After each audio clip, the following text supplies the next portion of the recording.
Muy buenas a todos, soy Samuel Vázquez, presidente de una policía para el siglo XXI. Da comienzo aquí un nuevo podcast de la asociación.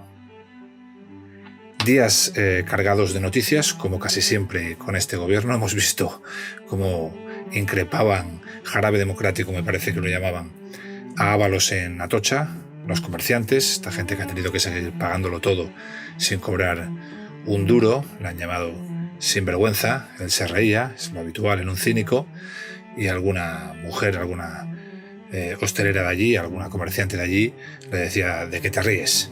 Bueno, Ábalos es el del aeropuerto, ya lo sabéis, del Seagate. Estamos todavía esperando a ver qué pasó en el aeropuerto. Cámaras había unas 1000. Alguna imagen habrá para explicarnos por dónde fue este hombre y con quién. Pero bueno, han dejado pasar el impacto para que ya nadie hable de ello. Ábalos es el prototipo del político en España, hasta ahora al menos, en estos 40 años. Lleva desde el 75 en política, no ha trabajado nunca en nada, no sabe hacer absolutamente nada, es medio analfabeto, es un cínico que protegerá a su partido, que es el que le da de comer a él y a los 100 y pico colocados que tiene, que es el que le da de comer, protegerá a su partido por encima de todo y ante todo.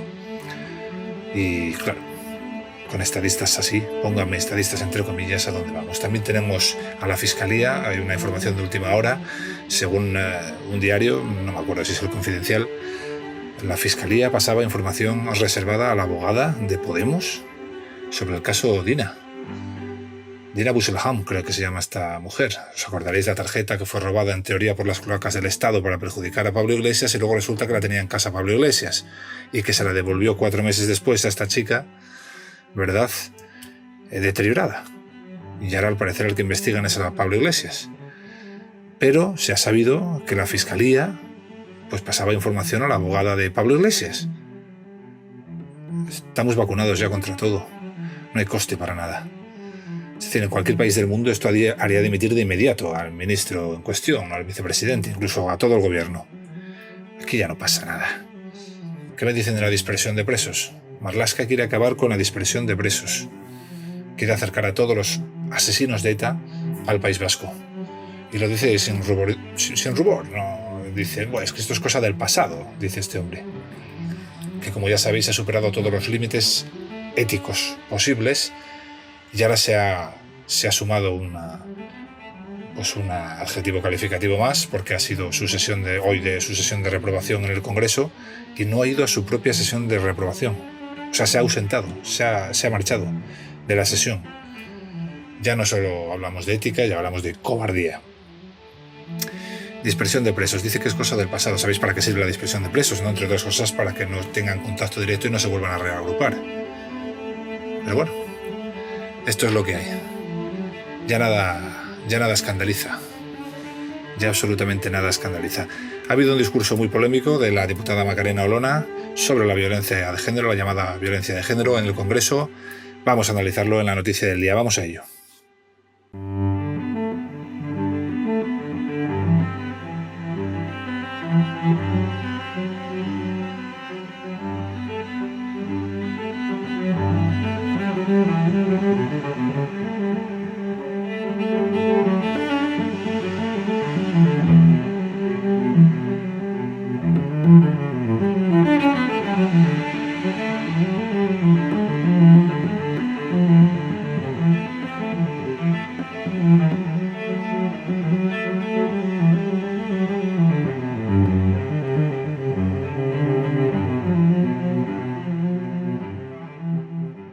Bien, pues el discurso de la semana en el Congreso, probablemente del año por el impacto que ha tenido hasta ahora, lo ha dado una diputada de Vox, Macarena Olona, que ha hablado de la llamada violencia de género.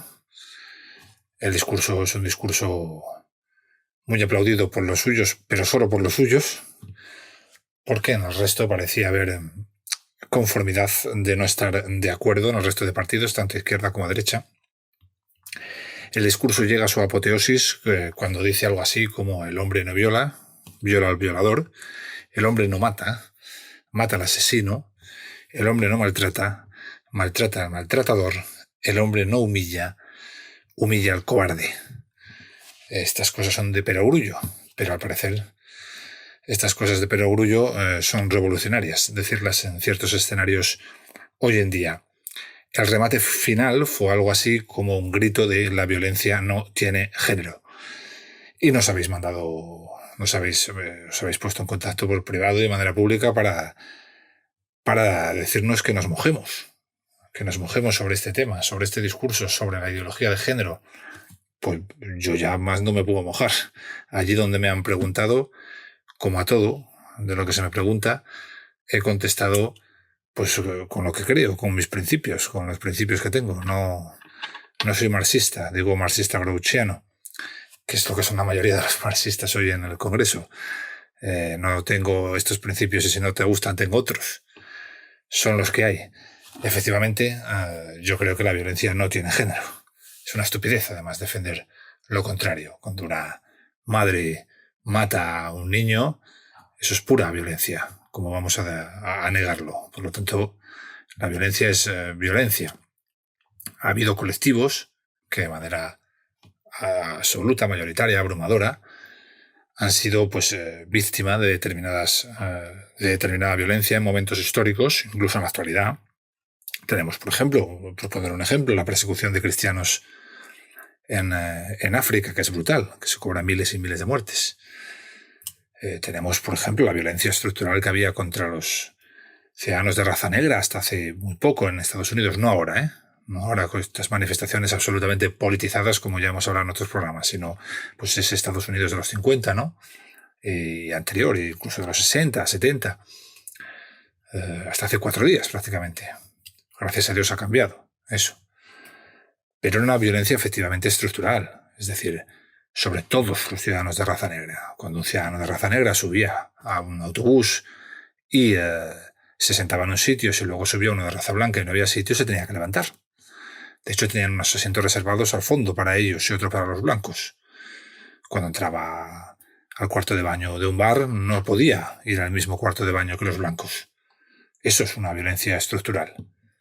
No se puede decir lo mismo de la mujer en el siglo XXI, en la actualidad. Por mucho que exista un problema y por mucho que intentemos solucionarlo, no podemos decir que todas las mujeres estén estructuralmente o sufran estructuralmente violencia. El 99% de los hombres cuidan, respetan a sus parejas. Evidentemente, en un país de 40 millones, las cifras son las que son. De hecho, aunque esto no se quiera decir, en España es uno de los países con menor impacto de Occidente en víctimas de violencia de género. No sé si incluso el menor. Tendría que revisar ahora las cifras. Pero bueno, uno de los menos impacto tienen en víctimas de violencia de género. Los países nórdicos, por ejemplo, que son a veces puestos como ejemplo, nos duplican y triplican en víctimas de violencia de género. Si os fijáis, cuando las mentiras suelen tener difícil escondite. Si uno busca, al final las encuentra. Si os fijáis, cualquier tipo de delito se tasa anualmente. Tantos robos al año, tantos... Aquí no. Aquí necesitan que haya muchas muertes para vendernos el discurso y para justificar los millones de presupuesto. Entonces te cuentan las muertes desde la ley, desde la creación de la ley de violencia de género, desde el 2004, para que salgan 1000 y pico. Para no decir 50, 60, 70 al año, sino decir tantas. Esto ya de per se ya es un poco maquiavélico, ¿es verdad? Utilizar esto ya es un poco maquiavélico. Pero claro, si hay que colar este discurso, pues hay que colar este discurso. Vamos a empezar analizando la ley. La ley de violencia de género, como sabéis, es del 2004. Al año siguiente de ponerla en marcha hubo más muertes que la anterior. Al siguiente hubo más muertes que la anterior. Y no sé si fue el tercero o el cuarto después de la ley. Tuvieron un récord histórico de muertes. Desde entonces, el número de mujeres muertas, asesinadas por su pareja o expareja, fluctúa sin que la ley haya tenido el más mínimo impacto, la más mínima incidencia en salvar vidas. Para nada. Algunos años alguna más, algunos años alguna menos, pero la ley no ha influido en absolutamente nada. Solo por eso, desde una perspectiva profesional, fuera de ideologías, solo por eso tenemos que convenir que la ley es una mierda. Es una basura. Porque no lleva 2 días. Es decir, dentro de nada se cumplirán 20 años. Lleva 16, 17 años. Entonces, si en 16 años no ha resuelto nada del problema, ¿por qué tenemos que decir que la ley es buena? La ley es mala, muy mala, porque está hecha desde una perspectiva ideológica como casi todo en este modelo policial, no desde una perspectiva profesional. Y luego tenemos la ideología. eso es muchísimo peor. De hecho, la ley está hecha para adaptarse a la ideología. Primero le pusieron nombre a la ideología de género, a pesar de que las personas no tenemos sexo, no tenemos género, tenemos sexo, pero ellos pusieron ideología de género para dejarte ya claro. El género, digamos, es el conjunto, ¿no? El conjunto de hombres, conjunto de mujeres forman el género. Entonces, como ellos querían ya señalar al conjunto de hombres, pues ya pusieron el nombre para eso. Ideología de género. Luego ya hacemos la ley. Primero la ideología, la política y luego la ley. Pues la ley es muy mala, la ideología es peor. La ideología detrae una cantidad ingente de recursos, millones, una cantidad ingente que no llegan a quien tienen que llegar, que no protegen a quien tienen que proteger y que se quedan en chiringuitos, en estructuras ideologizadas, en incluso ministerios hiper, mega subvencionados o, bueno, en este caso no son subvenciones, pero bueno, manejan un presupuesto, ¿verdad? Presupuestos públicos altísimos para que al final acaben reuniéndose una serie de señoras, porque en estos dos ministerios todos son mujeres, con el jotía y vaya tía y demás. ¿Y qué problema solucionan? ¿Los de las mujeres verdaderamente maltratadas? No. Y se lo dice a alguien, como suelo decir en mis ponencias cuando me preguntan siempre por este tema, cuya implicación es la que es. Yo he quitado cuchillos del cuello de mujeres. Es decir, una mala jugada, un despiste y ese cuchillo se te clava en el pecho y no vuelves a ver a tu familia. Esa es mi implicación con la violencia y con las víctimas. La mía no es dar discursos ni ideológicos ni políticos. La mía es esa. La mía y la de miles de policías, claro, obviamente. Es un ejemplo que suelo poner cuando me preguntan a mí. Si siguieran, pero ¿por qué también es muy mala la ley y la ideología? Porque anulan, cuando tú tienes un problema, más grave, menos grave, pero un problema serio, para atajar ese problema, para buscar soluciones a ese problema, tienes que ir a la raíz del problema. Tienes que saber cuáles son los motivos que generan ese problema. Si los políticos no nos dejan llegar a esos motivos, el político de turno, el avalos de turno, que no tiene ni idea, le dice al profesional, no. Si hay una muerte de pareja, a manos de pareja o expareja, tiene que ser por machismo. Y tú, como profesional, dices, pero disculpe, hay decenas de razones por las que un ser humano mata a otro ser humano. ¿Por qué cuando es pareja o expareja tiene que ser siempre machismo? ¿Por qué no puede ser otras razones? Hay decenas. Pues no, porque hay que hacer política. Por eso tiene que ser siempre machismo.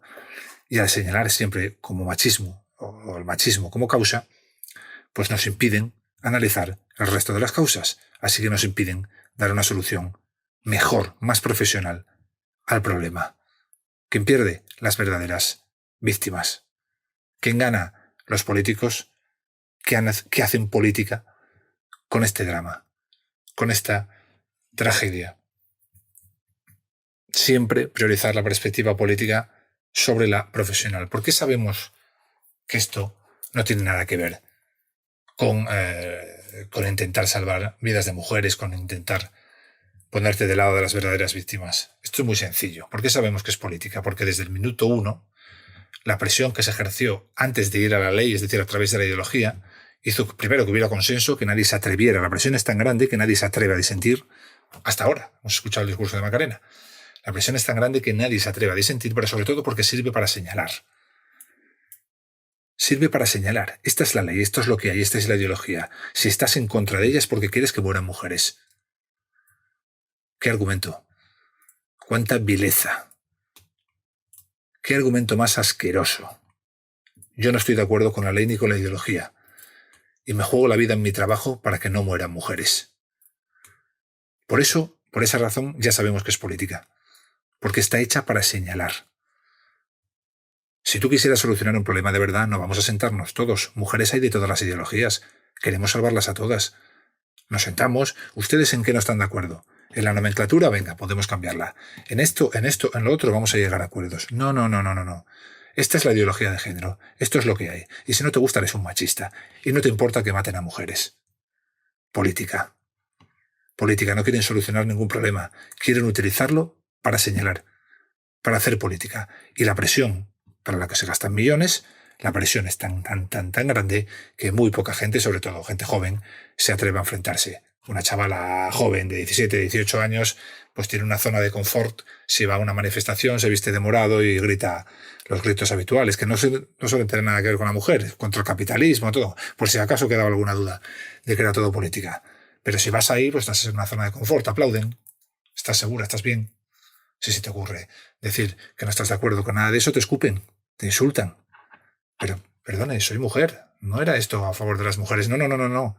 Es a favor de las mujeres que sigan su ideología, de las mujeres que sean sumisas, que acepten su ideología. Si tú eres libre de pensar por ti misma y decir que esto no te gusta, entonces da igual que seas mujer, te vamos a escupir, te vamos a insultar, y así hasta llegar a la manifestación del 8M feminista. ¿Que es feminista? ¿Seguro? ¿Una mujer que vota a determinados partidos puede ir con tranquilidad, con una camiseta de determinados partidos? No puede. Entonces no es feminista. Entonces es ideológica. Entonces es política. Y esto lo he dicho siempre que me preguntan en las ponencias, en los programas de televisión, y que quede poca duda de que aquí sí nos mojamos. Y luego está el hablar con la gente, porque claro, si creas un chiringuito muy grande, colocas a mucha gente y la comunicación se la das solo a los mandos, a los que has colocado, pues al final avalan tu discurso. Pero si tú te bajas al barro con los profesionales de verdad que trabajan en el día a día, pues los comentarios son los que son. La ley no vale para nada y la ideología vale para menos. Me acuerdo de un hombre muy cercano ahora a la asociación, de Raúl, que fue portavoz de ASP. Me acuerdo en televisión, creo que con Ana Rosa, no me acuerdo ahora mismo. Él había pertenecido a esas unidades, llevaba años, tenía experiencia en ese campo. Me acuerdo, como le decía, creo que era Ana Rosa, es que esto es ridículo, es que hay unidades donde hay 2 policías para 80 potenciales víctimas, para protegerlas, no tienen ninguna protección. ¿Cómo se van a proteger 24 horas al día 80 víctimas o posibles víctimas o potenciales víctimas con 2 policías? No tenemos. Escasean las pulseras de localización, escasea todo. ¿Y dónde está ese dinero? ¿Se ha ido a la asociación la talla 38 mapreta de chocho? Pues cómprate la 40, idiota. Esto lo decía un tío que llevaba toda su vida trabajando en eso. O sea, llevaba muchos años en ese área. Recuerdo, creo, también a Serafín Giraldo de la asociación Policía H50, que tiene un diario digital. En otro programa, ya no recuerdo cuál. Es decir, si hablas, y él lo había hablado, como yo, con la gente que se dedica a esto, al final te lo dicen. El dinero no llega a las verdaderas víctimas, no llega a donde tiene que llegar. Se pierde en la ideología. Se pierde en la ideología. Más perspectiva profesional, menos perspectiva política. Así se ayuda de verdad a las verdaderas mujeres maltratadas.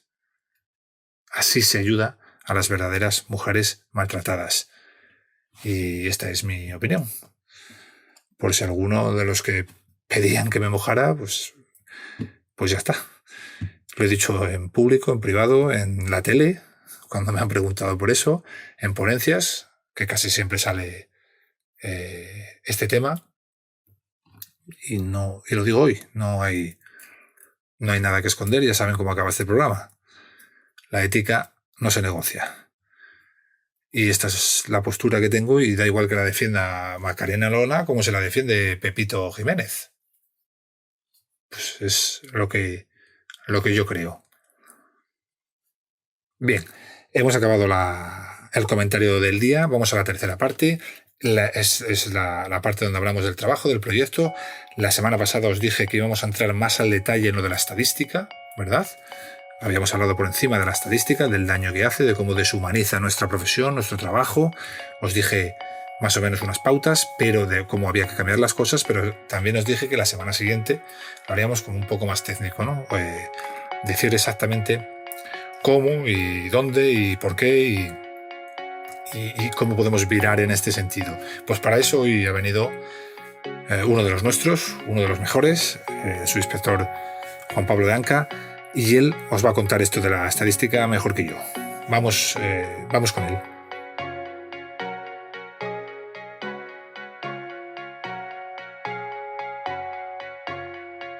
Este podcast trata sobre el sistema estadístico de la criminalidad.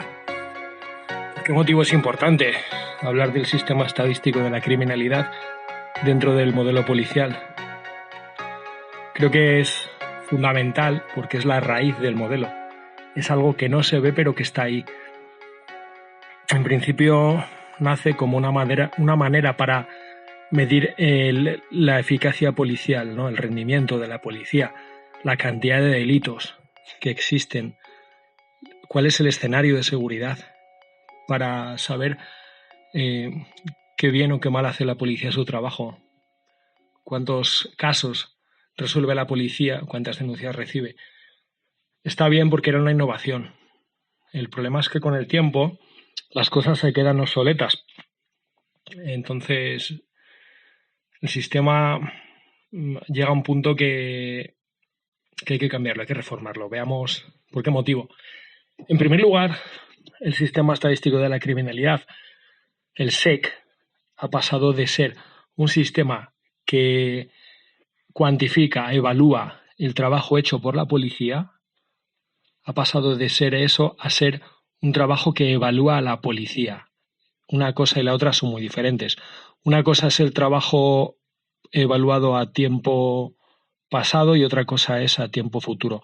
Cuando tú tienes un sistema de evaluación de las unidades policiales y por tanto de quienes las dirigen, entonces tienes un sistema de control de los jefes. Si ese sistema tiene deficiencias o no está bien diseñado o su diseño es inconsistente o no se ajusta a la realidad social, a la realidad criminal, a la demanda de seguridad, entonces es muy posible que las decisiones que tomen esos mandos policiales sean decisiones sesgadas, decisiones incorrectas, decisiones que sirven a un sistema que no está diseñado de acuerdo con lo que demanda la sociedad. Y todo eso se traducirá en decisiones en cascadas. Estas decisiones en cascada al final se traducen en decisiones policiales que toman los policías que están en la calle patrullando. Es muy posible que las decisiones que tome el policía no tengan nada que ver con las decisiones que requiere el ciudadano, cuando el sistema que evalúa a los jefes está mal diseñado. Este sistema de donde parte, en principio, hasta donde he podido investigar, pues sale de la Secretaría de Estado de Seguridad. Y tanto vale para Policía Nacional como Guardia Civil, como policías autonómicas, locales, etc. Este sistema al mismo tiempo se ajusta a los criterios de Eurostat. Eurostat es la Agencia Europea de Estadística. Entonces el sistema español de estadístico de la criminalidad no es algo que va por libre, es algo que está integrado dentro de un sistema europeo. Hasta aquí bien. Ahora vamos a ver qué es lo que analiza este sistema. Este sistema sirve para analizar tres variables principalmente. La primera variable son los hechos conocidos, la segunda son los hechos esclarecidos y la tercera es la relación de las dos variables anteriores, que es la eficacia policial. ¿Esto qué significa? Que si en una comisaría de policía tienen 10 denuncias por robos y tienen por tanto 10 hechos conocidos y tienen un detenido por un robo, entonces van a tener 10 hechos conocidos y un hecho esclarecido. Esto implica un 10% de eficacia policial. Es baja. ¿Qué ocurre cuando evalúas de la misma manera un hecho grave que un hecho leve? Aquí viene la gran trampa del sistema estadístico de la criminalidad. La gran trampa consiste no en que evalúe solamente hechos conocidos y hechos esclarecidos para establecer la eficacia policial. No, eso es correcto. La trampa viene cuando se utiliza una escala incorrecta. La escala que utiliza es binaria, es de ceros y unos. Si no existe un hecho, es un 0.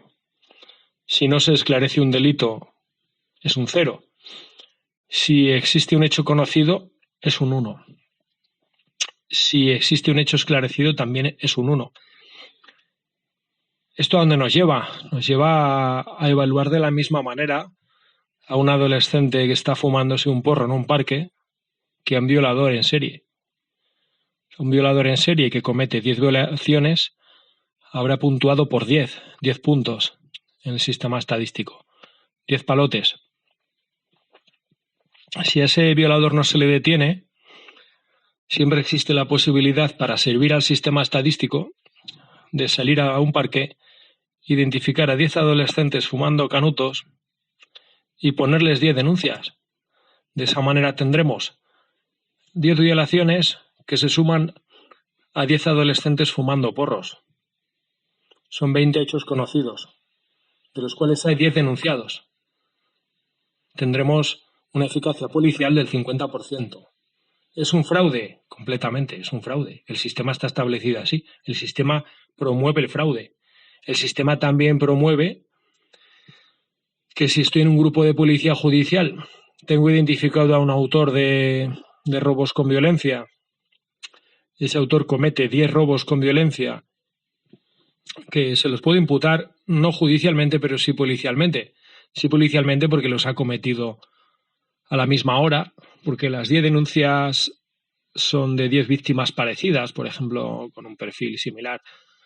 Mujer, jubilada, se repite el patrón de la zona, el mismo barrio, se repite el patrón del modus operandi. Bueno, por una serie de patrones recurrentes se puede llegar a la conclusión de que el autor es el mismo, ¿no? ¿Qué ocurre si tengo identificado al autor de un robo y espero a que cometa 10?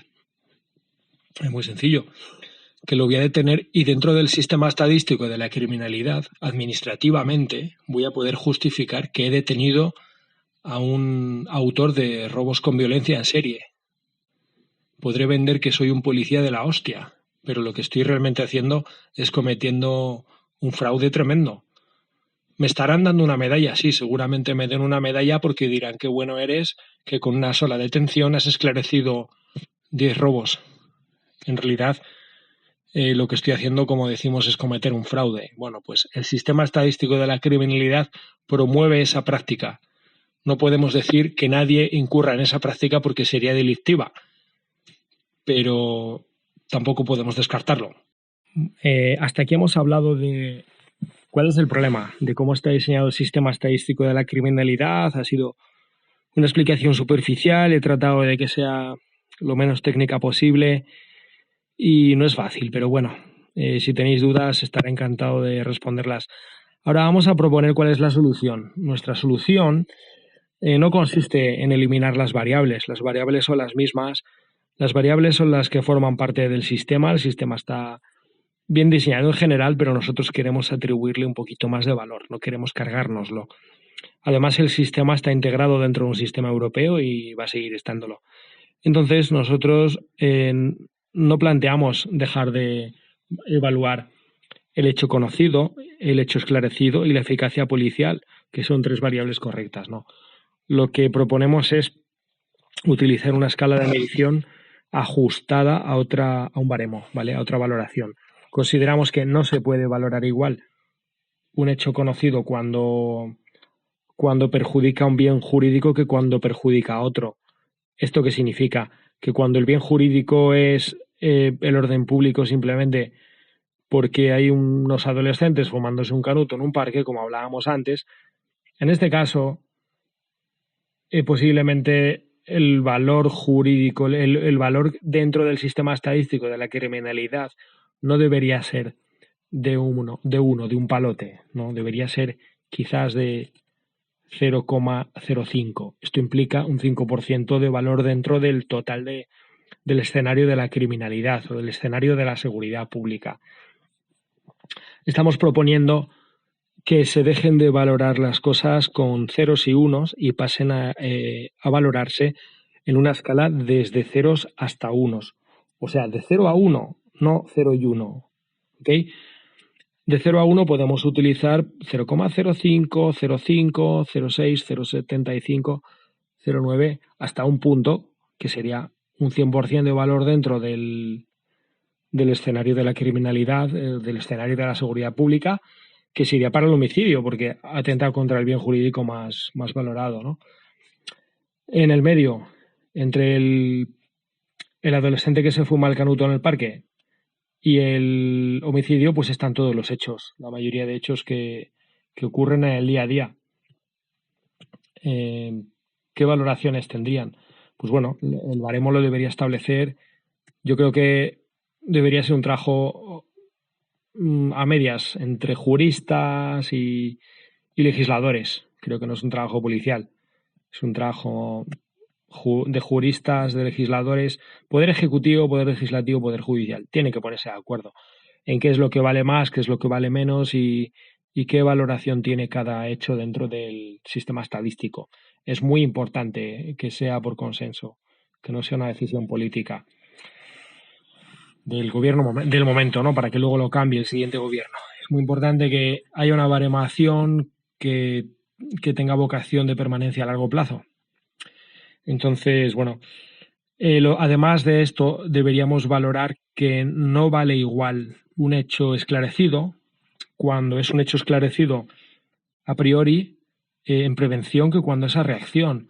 Cuando recibimos la denuncia y esclarecemos el hecho el día siguiente, a los 2 días, a la semana o al año o a los 3 meses, no vale lo mismo que cuando un policía está en la calle y decide bajarse de un Z para identificar a alguien, asume un riesgo. Ese riesgo puede tener muchísimos desenlaces, pero en todo caso son desenlaces en los que el policía pierde. El policía como ganas no haciendo nada, es cambiando tiempo por dinero. Entonces, tenemos que valorar positivamente al policía que toma la decisión de bajarse del coche, asumir un riesgo, parar a uno que ve con una mochila y casualmente o sin casualidad, ese de la mochila, dentro de la mochila resulta que lleva el producto de un atraco o el producto de un robo y el policía está deteniendo a alguien que acaba de cometer un delito y además está recuperando los efectos. El delito no ha llegado a ser un hecho conocido todavía porque el denunciante, el propietario, el perjudicado no ha puesto la denuncia, ¿vale? Pero sin embargo el policía lo está deteniendo. En este caso, el hecho tiene que valer más. El hecho no puede valer igual cuando se esclarece antes de recibir la denuncia que después de recibida la denuncia. En este momento valen todos igual. Volvemos a lo mismo. Se utiliza la escala binaria, la escala de ceros y unos, que es injusta, ¿vale? ¿Qué proponemos? Proponemos que si vamos a hablar, por ejemplo, de un robo en domicilio, si lo valoramos en 0,6 puntos como hecho conocido, en el caso de que esa patrulla que va por la calle identifica a 2 individuos sospechosos, 2 personas con una mochila y les sorprende con las manos en la masa, les sorprende escapando de un lugar y con los efectos de un robo de un domicilio, ¿podemos decir que vale lo mismo ese hecho que si son detenidos un mes después y no se recuperan los efectos? No debería ser así. Creo que es de sentido común. Ese hecho debería valer no 0,6 puntos, sino 1,2. De esta manera tendríamos una eficacia policial no del 100%, sino del 200%. Vamos a recapacitar. Recibimos la denuncia, hecho conocido, 0,6. No se esclarece el hecho, no hay hecho esclarecido, 0. 0% de eficacia policial. El hecho se esclarece después, 0,6 puntos a favor. La balanza queda a 0. Tenemos 0,6 puntos en nuestra contra por el hecho conocido, 0,6 puntos a nuestro favor por el hecho esclarecido. Ahora, que el hecho se esclarece antes de que entre la denuncia, 1,2, 200% de eficacia policial. ¿Vale? De esta manera estamos dándole el valor que le corresponde a quien asume el riesgo. De la otra manera lo estamos devaluando. Estamos devaluando el trabajo del policía que está en la calle patrullando a las 5 de la mañana, tomando decisiones en el terreno y asumiendo riesgos frente al trabajo de quien está por la mañana, recibe la denuncia, la investiga, no la investiga, lo hace hoy o lo puede hacer mañana o lo puede esclarecer dentro de una semana o dentro de un mes. Y puede esclarecer el delito, pero no necesariamente recuperar los efectos, ¿vale? Consideramos que no vale igual un hecho que otro. No puede valer igual. La eficacia policial de la prevención es mucho más alta. Y si no, preguntémosle a un ciudadano, ¿qué prefiere usted si le entran en su casa? ¿Que la policía detenga a los autores cuando salen de robar, con la mochila llena, con sus efectos y si los recuperen? ¿O bien que la policía detenga a los autores un mes después y le llamen a usted para decirle que que tiene que ir a juicio, pero no le van a recuperar sus efectos. Bueno, yo pienso que para el ciudadano, si el ciudadano fuera mi madre, fuera cualquiera de mi familia, cualquiera de mis amigos, si fuera yo prefiero al policía que va patrullando la calle y se baja del coche a identificar al tipo con la mochila y me recupera los efectos después de haberme robado en mi casa, al que me llama un mes después y me dice: oiga usted, hemos detenido al autor del robo en su casa de hace un mes, pero no le hemos recuperado su reloj. Entonces considero que no pueden valer igual uno que el otro. En definitiva, ¿qué valoraciones traemos todo esto? Aplicando nuestro sistema de baremación de los hechos y de baremación de los resultados, de baremación de hechos conocidos y de baremación de hechos esclarecidos, tendremos un mapa de la criminalidad más realista sobre el papel que el actual, ¿vale? La evaluación que se le hará a un mando policial será más ajustada, porque le dirán: oiga usted, en su distrito el año pasado hubo 500 puntos de criminalidad, o 505 o 506, pero no 500 hechos. No 500 hechos, porque todos los hechos no valen igual. Al mismo tiempo, ese mando policial podría decir: la eficacia policial en mi unidad es del 60%, es del 80%, es del 100% o es del 200%. Y lo podrá decir en base a que se esclarecen más delitos antes de que llegue la denuncia, en prevención, o se esclarecen después en reacción. ¿Cuál es el efecto de la prevención frente a la reacción? Muy sencillo. El efecto es que cuando hay prevención se reduce la eficacia criminal, pero de la eficacia criminal ya hablaremos otro día. Si tenéis alguna duda, no dudéis en contactarme y preguntar. Espero que surja debate, porque es necesario. Lo que no es de recibo es que no lo haya, que no haya crítica. La crítica nos hace mejorar y nos permite ir hacia una mejora continua. Muchas gracias. Muchas gracias a Pablo por esa explicación. Vámonos ya con las preguntas.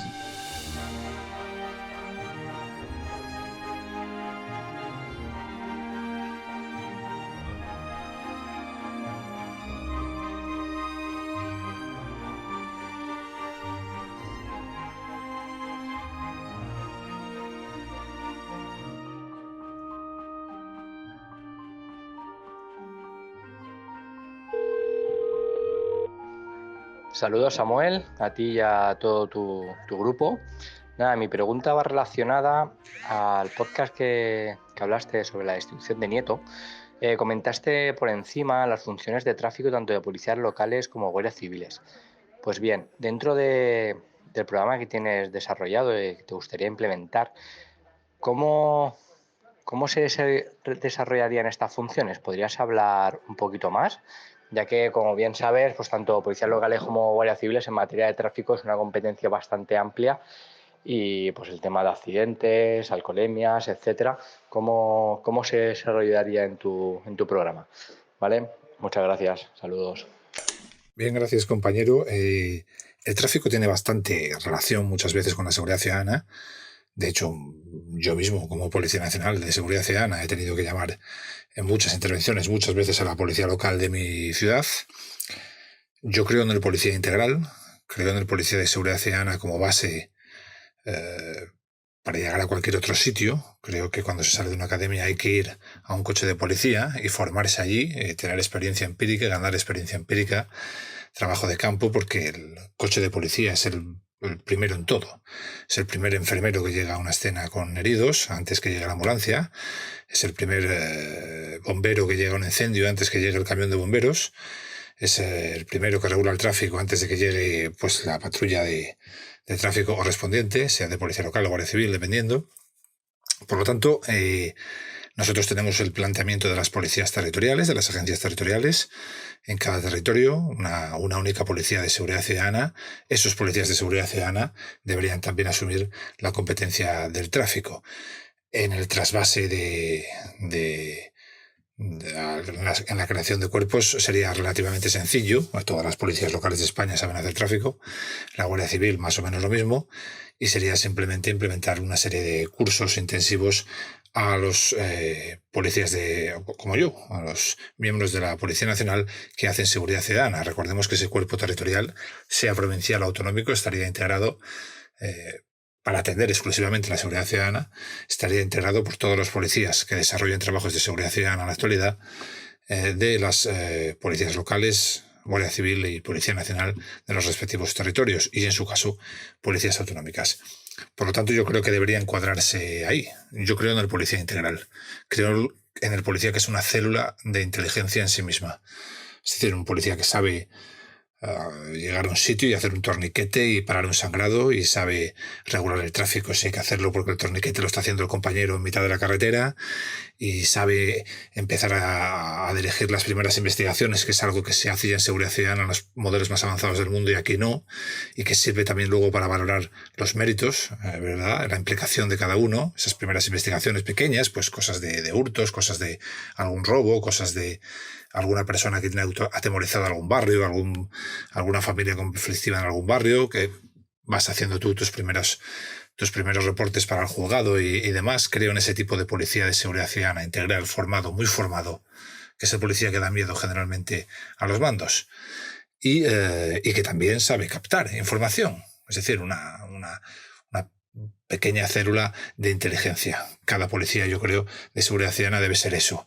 Y una vez que tienes esa amalgama, esa experiencia de campo, pues de ahí ir creciendo en las especialidades, en las respectivas especialidades. Esta es la visión para mí mejor o idílica. Luego, nosotros solemos plantear siempre varios escenarios a los políticos, porque son los políticos los que tienen que crear la política criminal.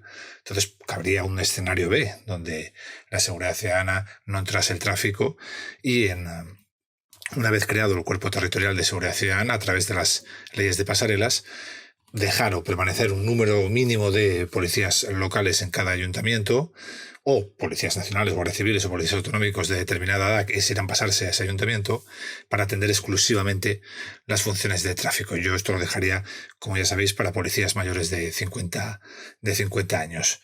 Sería un escenario B, igual que en ese escenario B esos policías también podrían atender a lo que es toda la parte administrativa, ¿no? Pues yo qué sé, estas, por ejemplo, las leyes de las normas de ruidos y demás, ¿no? Toda esa parte administrativa que hacen las policías locales. Pues el escenario A sería lo que te he contado antes, y el escenario B alternativo para que los políticos decidan sería este último. Pero yo creo en el policía de seguridad ciudadana como el policía integral, como el policía total, el policía con una formación de élite, ¿por qué no decirlo? Yo creo que el policía de seguridad ciudadana tiene que tener una formación de élite y tiene que saber responder ante cada escenario pues con los conocimientos que haya adquirido en esa formación de élite. Y los escenarios de un policía de seguridad ciudadana ya los conocéis.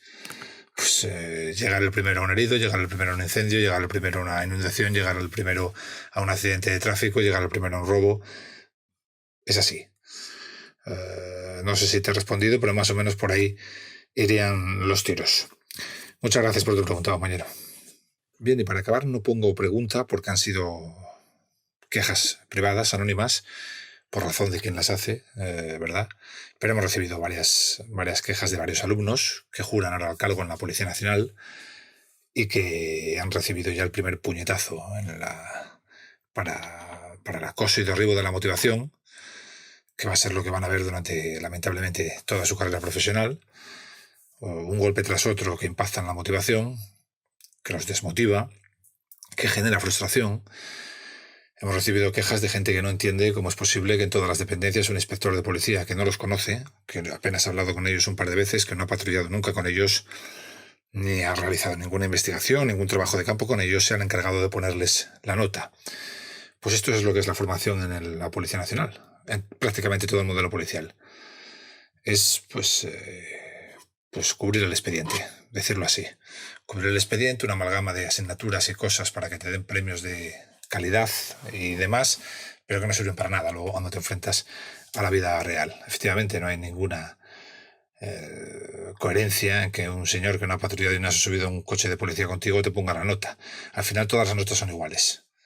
Es decir, los 2 o 3 enchufados que conocen a alguien y alguien ha llamado son los que les ponen el 10, al resto les ponen el 9 y siempre hay que poner algún 8 también, o eso nos decían cuando yo hice las prácticas. No me acuerdo si eran 9, 8 y 7 o 10, 9 y 8, pero bueno, se dice siempre hay que poner también 2 o 3 por debajo y es todo para figurar. Escogen a 2 o 3 a bulto y les ponen la peor nota. No los conocen, lógicamente, no han patrullado con ellos. Y esa nota que condiciona, pues tenemos tenido algún caso que nos han comentado de que por 15 puestos tener que irte de tu comunidad y dejar a tu mujer y a tu hijo allí. Si es porque es así, porque se lo han merecido los que están por delante de ti, pues esto es la vida, sabes dónde te metías. Pero si es porque sí, porque los que están por delante de ti es porque conocían a alguien que ha llamado al inspector de prácticas de tu comisaría, pues ya empezamos con una carga de desmotivación enorme nada más salir de la academia. Pues esto es la policía. Si pensabais que era otra cosa, es esto. Durante toda vuestra carrera profesional, el puesto al que lleguéis no tendrá, al puesto al que queráis acceder, no tendrá nada que ver ni vuestro mérito, ni vuestra implicación, ni vuestra capacidad. Puede que sí, que por eso os escojan porque haya un buen jefe que lo haga, pero no tiene por qué. El modelo no lo garantiza. Siempre dependerá de la decisión de un jefe. Siempre, que suelen ser jefes de gestión que tienen pocas ganas de líos y de meterse en problemas y se suelen rodear de camarillas, de gente aduladora. Pero nunca dependerá, incluso en esas unidades que en la Policía Nacional se llaman especiales o que en teoría, o especializadas, que en teoría por ley tasada tienen que, ahora se debe acceder a ellas por concursos de méritos, ya veréis que al final no es un concurso de méritos. No puede ser nunca un concurso de méritos cuando no todo el mundo parte del... Si no todos partimos de la misma salida, es decir, de un coche de policía salir de la academia, los concursos de méritos no existen.